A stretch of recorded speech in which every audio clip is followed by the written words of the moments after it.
ओम शांति। 10/6/1972 की अव्यक्त मुरली। हेडिंग है सूक्ष्म अभिमान और अनजानपन।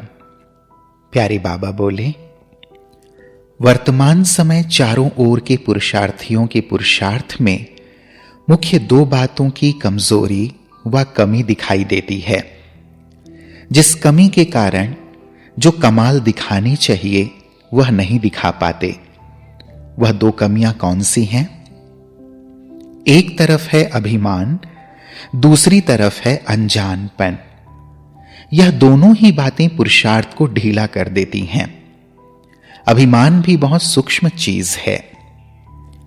अभिमान के कारण कोई ने जरा भी कोई उन्नति के लिए इशारा दिया तो सूक्ष्म में न सहन शक्ति की लहर आ जाती है, वह संकल्प आता है कि यह क्यों कहा। इसको भी अभिमान सूक्ष्म रूप में कहा जाता है। कोई ने कुछ इशारा दिया तो उस इशारे को वर्तमान और भविष्य दोनों के लिए उन्नति का साधन समझ करके उस इशारे को समा देना व अपने में सहन करने की शक्ति भरना, यह अभ्यास होना चाहिए। सूक्ष्म में भी वृत्ति व दृष्टि में हलचल मचती है। क्यों, कैसे हुआ, इसको भी देही अभिमानी के स्टेज नहीं कहेंगे। जैसे महिमा सुनने के समय वृत्ति व दृष्टि में उस आत्मा के प्रति स्नेह की भावना रहती है, वैसे ही अगर कोई शिक्षा का इशारा देते हैं तो उसमें भी उसी आत्मा के प्रति ऐसे ही स्नेह की, शुभ चिंतक की भावना रहती कि यह आत्मा मेरे लिए बड़ी से बड़ी शुभ चिंतक है। ऐसी स्थिति को कहा जाता है देही अभिमानी। अगर देही अभिमानी नहीं है तो दूसरे शब्दों में अभिमान कहेंगे। इसलिए अपमान को सहन नहीं कर सकते और दूसरी तरफ है बिल्कुल अनजान। इस कारण भी कई बातों में धोखा खाते हैं। कोई अपने को बचाने के लिए भी अनजान बनता है, कोई रियल भी अनजान बनता है।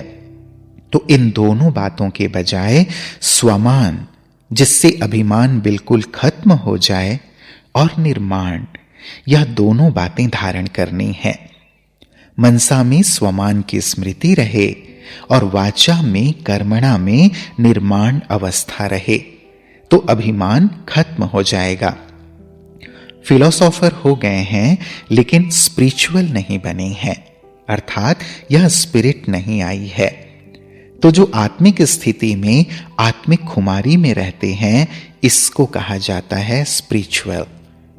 आजकल फिलोसोफर ज्यादा दिखाई देते हैं, स्पिरिचुअल पावर कम है। स्पिरिट 1 सेकेंड में क्या से क्या कर दिखा सकती है। जैसे जादूगर 1 सेकेंड में क्या से क्या कर दिखाते हैं, वैसे स्पिरिचुअलिटी वाले में भी कर्तव्य की सिद्धि आ जाती, उनमें हाथ की सिद्धि होती है। यह है हर कर्म, हर संकल्प में सिद्धि स्वरूप। सिद्धि अर्थात प्राप्ति। सिर्फ पॉइंट सुनना सुनाना, इसको फिलोसॉफी कहा जाता है। फिलोसॉफी का प्रभाव अल्पकाल का पड़ता है, स्पिरिचुअलिटी का प्रभाव सदा के लिए पड़ता है। तो अभी अपने में कर्म की सिद्धि प्राप्त करने के लिए रूहानियत लानी है। अनजान बनने का अर्थ है कि जो सुनते हैं उसको स्वरूप तक नहीं लाते हैं। योग्य टीचर उसको कहा जाता है जो अपने शिक्षा स्वरूप से शिक्षा देवे। उनका स्वरूप ही शिक्षा संपन्न होगा। उनका देखना चलना भी किसको शिक्षा देगा। जैसे साकार रूप में कदम कदम हर कर्म शिक्षक के रूप में प्रैक्टिकल में देखा, जिसको दूसरे शब्दों में चरित्र कहते हो।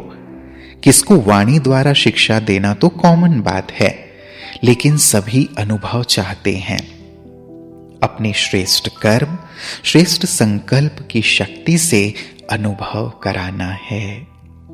अच्छा, ओम शांति।